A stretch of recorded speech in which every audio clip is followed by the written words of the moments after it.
ಖಂಡಿತ ಸರ್, ಈ ರೆಸಿಪಿ ನಿಮಗೆ ಬೆಂಗಳೂರಲ್ಲೇ ಸಿಗಲ್ಲ ಸರ್. ಇಲ್ಲೆಲ್ಲ ಬೆಂಗಳೂರಲ್ಲೇ ಸಿಗಲ್ಲ. ಅಟ್ಲಾಂಟಿಕ್ ಸಾಲ್ಮನ್ ಅಂತ ಹೇಳಿ ಅದು ಫ್ಲೈಟ್ ಅಲ್ಲಿ ಬರುತ್ತೆ ಮೀನದು. ಅಟ್ಲಾಂಟಿಕ್ ಕಳೆದ 1 ವರ್ಷದಿಂದ ನಾವು ಇದನ್ನ ನಡೆಸ್ಕೊಂಡು ಬರ್ತಾ ಇದೀವಿ.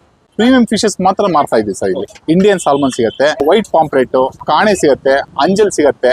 ಈ ತರ ವೆರೈಟಿ ಫಿಶಸ್. ಅಲ್ಲಿ ಅಂಜಲ್ ಬಹಳ ಫಾಸ್ಟ್ ಇದೆ. ಅಂಜಲ್ ಇದೆ. ಅದ್ ಬಿಟ್ರೆ ಸಾಲ್ಮನ್ ಫಿಶಸ್ ಅದು ಹೆವಿ ಪ್ರೋಟೀನ್ ಮೀನು. ಅದು ಈಗ ಸ್ವಲ್ಪ ಡಾಕ್ಟರ್ಗಳೆಲ್ಲ ರೆಕಮೆಂಡ್ ಮಾಡ್ತಾರೆ, ಲೇಡೀಸ್ ಇವರಿಗೆಲ್ಲ ಸ್ವಲ್ಪ ಪ್ರೋಟೀನ್ ಬೇಕು ಅಂದವರಿಗೆ ಅದು ಇಲ್ಲಿ ಸಪ್ಲೈ ಮಾಡ್ತಾರೆ, ರೆಕಮೆಂಡ್ ಮಾಡ್ತಾರೆ. ನಮ್ಮ ಹತ್ರ ಬಂದ್ರೆ ಅದು ಸಿಗತ್ತೆ. ಇಲ್ಲಿ ಫಿಶ್ ಕ್ಯೂಬ್ಸ್ ಬರುತ್ತೆ, ತುಂಬಾ ವೆರೈಟಿ ಮೀನುಗಳಿದೆ. ಮತ್ತೆ ರೆಸಿಪಿ ಎಲ್ಲ ಬನ್ನಿ ನ್ಯಾಷನಲ್ ಸ್ಟ್ಯಾಂಡರ್ಡ್ ರೆಸಿಪಿ. ನಿಮಗೆ ಆರ್ಡಿನರಿ ತರ ಬರಲ್ಲ, ಇಲ್ಲ ಫ್ರೈಡ್ ರೆಸಿಪಿ ಸಿಗುತ್ತೆ. ತುಂಬಾನೇ ಚೆನ್ನಾಗಿರುತ್ತೆ. ನೀವು ಒಂದ್ಸಲ ಟ್ರೈ ಮಾಡಿದ್ರೆ ಲೇಸ್ ಚೆನ್ನಾಗಿ ಅನ್ಬಿಡ್ತೀರಾ. ಬೇರೆ ಕಡೆ ನೀವು ಎಕ್ಸ್ಪೆಕ್ಟೇ ಮಾಡಕ್ ಹೋಗಲ್ಲ, ಅಷ್ಟು ವೆರೈಟಿ ಮೀನು.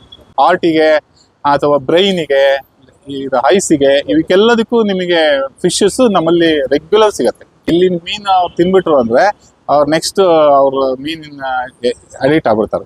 ಇಂಡೋ ಚೈನೀಸ್ ಟೇಬಲ್ ಚಟ್ನಿ ಇದೆ, ಮಂಡೇ ಒಂದ್ಸಲ ರಜೆ ಮಾಡ್ತೀವಿ. ಮಿಕ್ಕಿದ ದಿವಸ 6 ಗಂಟೆ ಇರುತ್ತೆ. ಫ್ರೈಡ್ ಫಿಶ್ ನಮ್ದೆಲ್ಲ ಫ್ರೈಡ್ ಆಗಿರುತ್ತೆ. ಬೀಗ್ರೂಟ ಇವೆಂಟ್ಸ್ ಅಲ್ಲಿಗೆಲ್ಲ ನಾವೇ ನಮ್ದೇ ಆದ ಒಂದು ಕರ್ನಾಟಕ ಮೀನುಗಾರಿಕೆ ಇಲಾಖೆಯಿಂದ ಫಿಶ್ ಪರ್ಚೇಸ್ ಮಾಡಿ ನಿಮಗೆ ತುಂಬಾ ರೀಸನಬಲ್ ರೇಟ್ ಅಲ್ಲಿ ನಿಮಗೆ ನಾವು ಮೀನು ಕೊಡ್ತೀವಿ. ಬೀಗ್ರೂಟಲ್ಲಿ ಅದು ಅಂಜಲೆಲ್ಲ ನೀವು ಬಡಿಸ್ಬಿಟ್ರೆ ಅಂದ್ರೆ ಆ ರೇಂಜೇ ಮೇಲೆ ಹೋಗುತ್ತೆ. ಅದು ರೇಂಜೇ ಬೇರೆ, ಆ ಟೇಸ್ಟೇ ಬೇರೆ. ಆಮೇಲೆ ಅಲ್ಲಿ ಬಂದಿರೋ ಸಂಬಂಧಿಕರೆಲ್ಲ ಈ ತರ ಊಟ ಅಂತ ಹೇಳಿ ನೆನ್ಸ್ಕೊಬೇಕು. ಹಾಗೆ ನಮ್ಗೆ ಅನುಭವ ಇದೆ.